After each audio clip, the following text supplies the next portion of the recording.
in Orlando, even though Jalen Brunson went for 33. But Franz Wagner of the Magic, a season-high 37. Orlando scores a season-high 133 points. Knicks now 1-5 on the road as they go down 133 to 121. Hi, everyone. I'm Bill Pito here from our Delta MSG studios. We're going to be on until we get you to Rangers pregame. It's the Rangers at Utah. Game comes your way here on MSG tonight at 9, so a lot coming away over the next hour or so. And for the Knicks, really a struggle on defense as Orlando had its best offensive game of the entire season. And this did not help as Landry Shamet early in the game, that right shoulder, it's the same shoulder he hurt last year. He came out and did not return. Brunson had an excellent first half. Overall, an excellent game. Had 33, drew the foul there. He had 14 points in the first quarter alone. But Wagner got off to a great start as well. He had 12 points in the first quarter. Orlando was up by 2 after the first quarter. Second quarter, Knicks go up 56-54. Mikal Bridges, who had a solid game with 18 points, hits that one. Cat puts the Knicks up 63-56. Cat tonight, 24 points.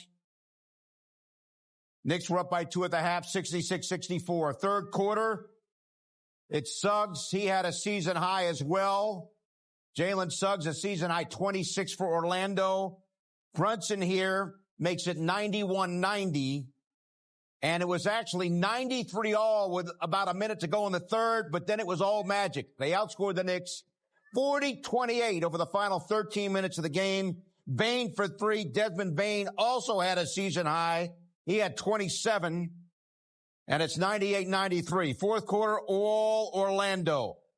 It's Jonathan Isaac on the offensive putback. Magic go up 104-95. Then Wagner for 3. As the Magic start to pull away, at this point, they go up by 10 at 114-104. Magic go on a 13-0 run. It's Suggs. He's going to bury the corner 3. Knicks just couldn't slow down the Magic. They're not known for their offensive fireworks, but they poured it on tonight as they go on to win 133-121. The dagger here, Suggs, the huge jam, and Orlando sinks the Knicks 133-121, the final. The Magic shooting 55% from the floor. Knicks were okay shooting the ball, 54%. They matched the Orlando total of 13 threes. You see the rest of the numbers, but Orlando dominates points in the paint, and they score 133 points, a season high for them. Wally Szczerbiak helped call the game on the radio on ESPN New York, and now joins us from Orlando. Wally, you talked about in the pregame, you can't get knocked out of your game by Orlando's physicality. Is that what happened tonight to the Knicks? Wally doesn't hear us, but I'm going to just throw it out to Wally and ask him about the physicality there. Because Orlando, Wally talked a lot about it in the pregame show. This Orlando team, they did score 133 points, but it's the physical nature of how they play that often gets its opponents off its game. And the problem tonight was Orlando was able to do that and ultimately pull away in the second half as they went at 133-121. Wally, can you hear us in Orlando? Yes. What do you think? You talked about it in the pregame, the physicality. Is that what did the Knicks in? Yes, it was definitely the physicality. The problem was this team is in the Knicks' head, and the Knicks played well for 3 quarters. But then come the fourth quarter, when they had some disjointed lineups out there, some guys that weren't used to playing with certain guys, the defense fell apart at the end of that game. That's just too many points to give up to this team. That's not a great offensive team. There were a lot of mismatches that Orlando was able to create and then exploit. That was the big difference. Mitchell Robinson, as good of an interior defender as he is, one of the best in the league at rebounding, blocking shots, he is very uncomfortable going out to that three-point line and guarding an all-star caliber player like Franz Wagner. Franz Wagner had a big-time game, got whatever he wanted. Jalen Suggs knocking down shots. A lot of teams are not used to that. Normally you can kind of cheat off him a little bit and live with him beating you from the three-point line, but he has become a very respectable three-point shooter. And then you're seeing why when they picked up Desmond Bane in the offseason, a lot of teams were like, oh boy, that is the perfect fit for a tough, defensive-minded, strong, physical Orlando Magic team that needed shooting, and that's exactly what Desmond Bane has brought to this squad. Wally, season highs for Wagner with 37, Suggs with 25, Bane for 27, overshadowing an excellent game from Jalen Brunson, who had 33. Yeah, Jalen was great. And you could see Jalen's invested in this type game. This game, I was talking about it with Tyler up on the radio booth. It had a playoff feel all the way through to halftime. Both these teams were getting after it. I love the chippiness. Josh Hart getting a technical foul. There were a couple cheap shots trying to make cuts and get through screens. A lot of offensive fouls. I thought the officials did a good job of cleaning up this game and keeping this game where it didn't get out of hand. But at the same time, with the undermanned Knicks roster, there were key moments in the game where there were units out there on the floor that just were not connected. They were not confident. And when you get minutes in the NBA, Mike Brown's going to give you a shot. If you don't produce, you're not going to get any more opportunities. And that might be the case moving forward.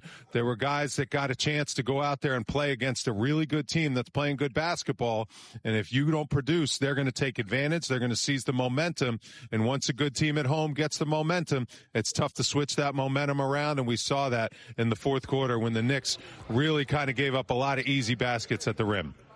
Well, of course, OG Anunoby's out with a bad hammy. We showed everyone Landry Shamet hurting that right shoulder. Also need to mention Deuce McBride, questionable, under the weather, was unable to play. So that's why the Knicks went with some guys that normally, at least of late, haven't been getting a lot of playing time. We've talked a lot about Franz Wagner. Is it the fact that he's so mobile at 6'10"? What makes him so difficult to stop? The key to him is the way he handles the ball. For all you young players out there, no matter what size you are, work on your ball handling.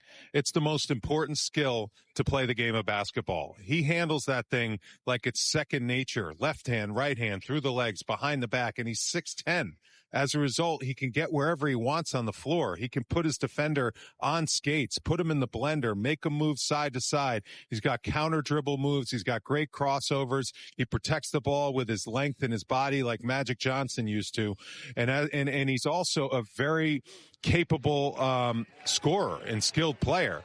One thing you can live with him is him to make that outside shot. When he's making that outside shot, he's impossible to guard, because when you put a smaller guy on him like Josh Hart, who's a decent matchup, he can shoot over him.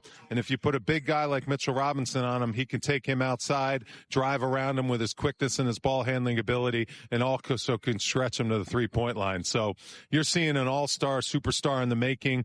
I was really worried about Franz Wagner and the wings on this team, and you saw evidence of how good this team can be and how they're built to be formidable in the playoff chatter in the East. Remember, Paolo Banchero, arguably the best player, didn't even play because of a bad groin. Wally, thanks so much. Have a great trip home. We'll see you Monday night when the Knicks are at Brooklyn. You got it. Sounds good, Bill.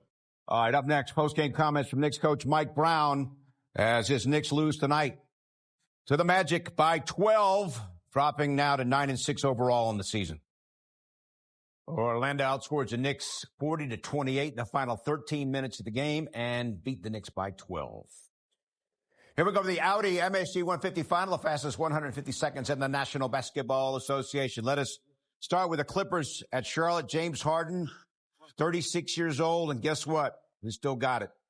Clippers off to a shaky start this year, but Harden tonight, 27 first quarter points, hits a three plus the foul. Fourth quarter, another sequence here as he's going to hit a deep three. 4 minutes left. He gets to 50 points, and it's all James Harden. And that, ladies and gentlemen, is Yannick Conan Niederhauser. 17 letters and an umlaut. That's the ... and a hyphen. How does all that fit on a jersey? We don't know. Clippers win 131-116. Caleb Love in the lane for two. He had a huge game. He's a two-way player, two-way contract out of North Carolina, undrafted. Hits a three. He had 26 points, a career best. Portland wins 127-123. Warriors will not advance in the NBA Cup. Benny the Bull for Chicago over the head. What do you have? How did he make that? How does he do that? Miami and Chicago, Kevin Huerter called for a foul on this block. It doesn't look too bad after the call, but ends up getting thrown out. Who, me? What did I do? Heat win at 143-107. Problem was Huerter hit the ref in the back of the leg and got tossed. New Orleans at Dallas. High school teammates Cooper Flagg against Derek Queen. Flagg, look out below, had a career-high 29 points last night. Now Queen on the break. Remember, they gave up a number 1 draft pick to move up into the draft to pick Queen. As you watch Flagg again, Joe Dumars heavily criticized for this, but Queen's been pretty good and was really good this game with 20 points and 11 assists. He made that pass. Poster dunk. P.J. Washington on Ede Missy. Look out! Wild inning, New Orleans down 3, 10 seconds left. We got Murphy on the outside for 3. Pelicans rebound. Tick, tick, tick. Queen, 3 seconds to go. No. Mavs rebound and hang on. Wild finish. 118-115 to final. Tempers flaring a bit at the buzzer. So Dallas wins it. Best game yet for the rookie Cooper Flagg. That's your MSG 150. Presented by Audi, your MSG 150 final. We'll continue on the postgame show after this as the Magic beat the Knicks 133-121. Stay with us.